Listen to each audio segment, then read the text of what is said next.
Welcome back to Chicago Now. We have a topic that obviously Anthony is very passionate about. Anthony, because I like what you've been saying. It seems like you've done your research. We're talking about ChatGPT, and how did this start for me? Oh yeah, in one of my text threads with a couple of fellas, sometimes I like to scrawl little rhymes to them. You know, it's just how I entertain me. And I wrote one, and one of my friends responded back, "Was that AI?" I'm like, "No, how does the AI work?" You know, and there's like, "No, ChatGPT, like you can ask it to come up with a poem like that, and it'll do it." You can find better ones. So I tried, so they entered it, and they came up with a poem 10 times as good as mine, and ChatGPT had just done it. So I'm like, oh, I'm gonna get on this tool. Since then, I've been like off to the races. I'm not even kidding. I ask it for like workout advice, nutrition. I had it come up with a meal plan for me. I've heard of this many times. And you can tweak it. Say, you know what, I take out more dairy for my breakfasts, and it'll say, and it'll republish. So once it's almost addictive in a way. But do you feel like this is taking away like your daily brain power that you put towards these things? There are studies saying that it is taking away from our daily brain power. And this is a big issue actually going forward. We're going to be talking about parenting a little bit later in the show.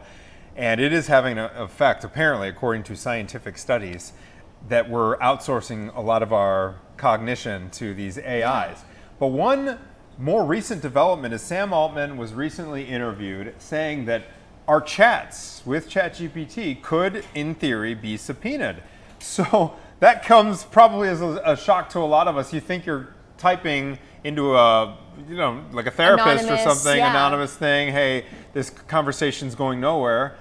Perhaps not. So to help us sort through all of this, we are bringing in the principal attorney at Saper Law, Daliah Saper. Great to see you as always. Thank you so much for joining us here on Chicago Now to discuss this relatively new phenomenon. Well, thank you so much for having me on the show. We talk about AI all day, every day now. Oh my gosh. There isn't an industry that AI has not touched, and there isn't a concern that we haven't started to field from all of our clients, whether it's an IP concern, a privacy concern, a defamation concern. There's cases where ChatGPT gives the wrong information about someone you may ask about. AI might hallucinate in the legal context. Lawyers have used it for case law research or briefs and included cases that don't exist because the lawyers didn't do their job. There's so many interesting scenarios, legal questions, ethical questions that have come from this new technology. And every time we have new technology, we're kind of in the same position. But AI specifically is kind of greater and accelerating faster than any other technology we've seen before. It's truly unbelievable. Now, okay, so it caught my eye when I heard Sam Altman being interviewed about this, that your chats could actually be subpoenaed by law enforcement if they have a criminal case against certain individuals. Will you start off by telling us exactly what is a subpoena? Okay, so a subpoena is a legal discovery tool. Usually it's not like everything you type at all times is always gonna get, requested. There usually has to be a reason, and the threshold for the government to come pursue you is higher than in a civil suit. But at its most basic, what it is, it's a request for information pursuant to a case. So you may not be even the party that's part of the case, but they need information from you to build the case. So in this, for example, here, Sam Altman's company might get a request from law enforcement that says that a crime has been committed. And just like we hear about Google searches, like how do you make a bomb? Just like Google in the past was asked to provide search history, OpenAI may be asked to provide chat history as it relates to the conduct of the person who's being sued, being prosecuted, whatever the case might be. And in that case, if you were an accomplice, or if you were, if you are the bad guy and you've put in something in there that doesn't look very good, that might be discoverable pursuant to a legally sanctioned, court-ordered subpoena.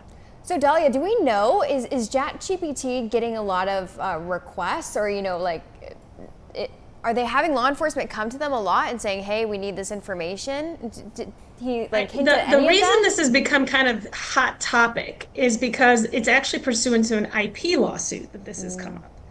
And there's the New York Times, and as many others, but in particular the New York Times, has sued Sam Altman's company, OpenAI, and they said, we think that your large language learning model, LLM, is basically stealing all of the New York Times stuff. And we want to prove that it's really our stuff, in part by showing what kinds of search history the users of OpenAI might might be inputting into the system. The typical policy of most of these tech companies, they don't sit on data for a long time. So it's just expensive and unduly burdensome. And so they usually have a policy of deleting that kind of stuff every 30 days. Here, there was recently a court order where the judge was like, you know what, there might be evidence here. I don't really know what is and isn't like deletable. So I'm going to order OpenAI to indefinitely keep all chat logs that could be presented as evidence in this case. I think it's an extraordinary order. It means that now they have to keep all this data and maybe have to present it, and that might run afoul of various privacy laws that especially certain states or most especially other countries have when it comes to data that you put online. So and for the time being, storage too. That's exactly. going to be another storage, issue for them. We've been doing a lot of stories about how people can't get water near these data centers because the data, and this is storage-wise. I mean, think about the volume of information. So just so we're clear, so Daliah, for the time being, then ChatGPT, OpenAI, they are storing everything, to your knowledge. Yes. And so, I mean, but we always say, like, you're not going to use this to be a source of confidential advice, right? Just like you shouldn't expect any privacy when you're typing in things into your search box in a Google chat or even in an email. That's kind of long been established that an email isn't private, that can be subpoenaed if there's ever a lawsuit. So this doesn't necessarily surprise you because they've been subpoenaing Google searches for years and years now. Right, and you hear it in the news. It's like, oh, the bad guy was researching this horrible thing. How to conceal a body or whatever. Right, how to get rid of a body. Now forget Google. You're using ChatGPT. Just instead of telling you how to make a recipe, you might be asking how to commit a crime. And that might be discoverable if and when. And it's probably not the best. It's a great tool for making rhymes for texts with your friends. But it may not be the best tool when it comes to legal advice, medical advice, or anything that really you would otherwise have a privilege. If you call me up on the phone, you say, how do I hide the body? I'm not a criminal defense attorney. I don't do criminal law. But, a legal question, then what we talk about is private and no one can come and take that information from my files because it's attorney-client privilege covers that exchange. The same might be true with a therapist, any sort of doctor. So you have to think about when you're using it, how you're using it, and what are the repercussions of inputting this data into this large language model that might then use that data, regurgitate it, and spit it out in response to somebody else's chat. So this could definitely unknowingly violate patient-client confidentiality by pasting some of this sensitive information into ChatGPT. Absolutely. I mean, hospitals have training. I mean, lawyers in our office, it's one thing to ask ChatGPT to summarize a non-confidential agreement, especially in the, before it's been signed. It's another to input confidential client case information and ask it to do certain things. There are commercial versions of AI tools that do provide you this private cloud, so to speak, this private space. Those are typically expensive. They're usually enterprise models. But that is the option for a company that does want to use and become more efficient using the tools that AI provides, but is concerned about the privacy issues that might arise by using a general. Daliah, what do you think is on the horizon for this emerging technology, legally speaking? Because it feels a little bit like the Wild West right now. Could there be any legislation on the horizon that will better define exactly what our rights are and what the risks are? It's it's such a great question. It's one I got 15, 20 years ago when I started my practice, when Facebook was a big deal and social media was a big deal, and we were going into court and explaining why a blog can be just as damaging as a regular news article. So the law is going to catch up. We're starting to see a patchwork of state laws, especially as they relate to deep fakes and the use of AI in a way that manipulates or uses someone's persona for a commercial purpose. That's one. Or for a bad purpose. Like there is a new federal law governing deep fakes as it relates to non-consensual pornography. So I think we're seeing two things. One, law specifically related to when and how you can use AI. And then two, regulations, especially if certain governmental offices or certain private businesses will say, just like there used to be social media policies, now there's AI policies. When can you use AI? How can you use AI? And where can that output live?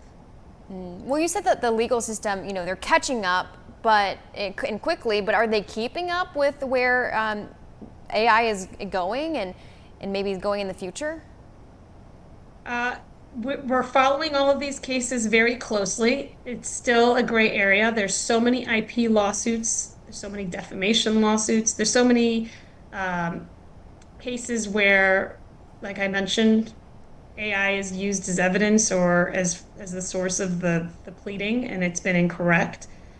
So the answer is we're still in a wait and see mode. There's been no definitive ruling yet that everyone can point to. There has been some ruling around authorship, like who owns the output of the AI. A lot of creatives are using AI. A lot of authors are using AI. And so the question I get as an IP lawyer a lot of times is like, well, who owns it? If I use AI to make a song, if I use AI to write website content. And the answer is it might not be you, because if the AI did most of the heavy lifting, then that work product might not be protectable. Yeah, so we have the implications of that question are so widespread because that AI may be basing its decision on another artist or another writer that might file a claim later. Hey, no, that was me, and the AI got... All right, so Daliah, one thing that occurs to me is that whole security breach with the Department of Defense, where they accidentally included that Atlantic reporter on, I believe it was a Telegram or Signal chat. Yeah. Does that ring a bell? Yes. Okay, so these texting platforms, these messaging platforms, some of them are now encrypted. So there's an expectation of privacy.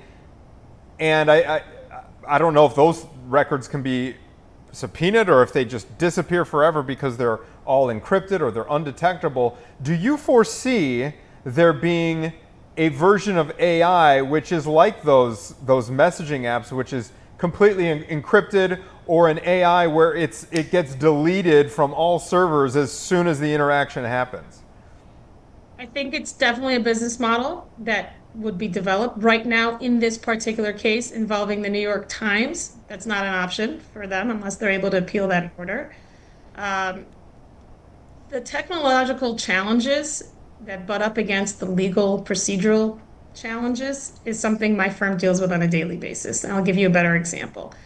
We deal a lot with revenge porn, or we deal with just even simple defamation or infringement, copyright infringement. In any case, when you want to start those lawsuits, you have to figure out who's doing the bad thing, who's posting the defamatory content, who's created and posted the revenge porn, whatever, or the infringing design.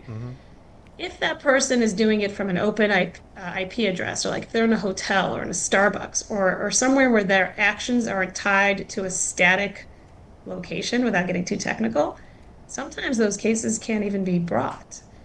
Sometimes there's no justice because we don't even know who the bad guy is, and you need to know who the bad guy is before you open a lawsuit. So and that's why you see things like Bitcoin and digital currencies, and all of these things can be used, have great power for good, are also being used for bad. And as a society, we have to figure out what the line is and how much we're going to allow, because, does the good outweigh the bad? What are the challenges? There's no great answer to that question. You've got your work cut out for you. I was going to say, you are going to be one busy gal. Yes. Thank you so much for navigating us through this kind of uncharted territory. I think it's a good reminder to everyone to just be aware what you are typing in to these. I mean, use it. I just used AI to plan my entire trip to Croatia. It was amazing. I was like, I'm going to be here. I'm going to leave then. Like, tell me. I don't care if anyone knows. I'm sharing that with everyone because it's such a good itinerary. So there's definitely great use cases. Right. AI is a phenomenal travel agent if you give it the right prompts. So it can come up huge. Daliah Saper, thank you so much. Nice to see you. Thank you, Daliah. Thanks for having me, guys.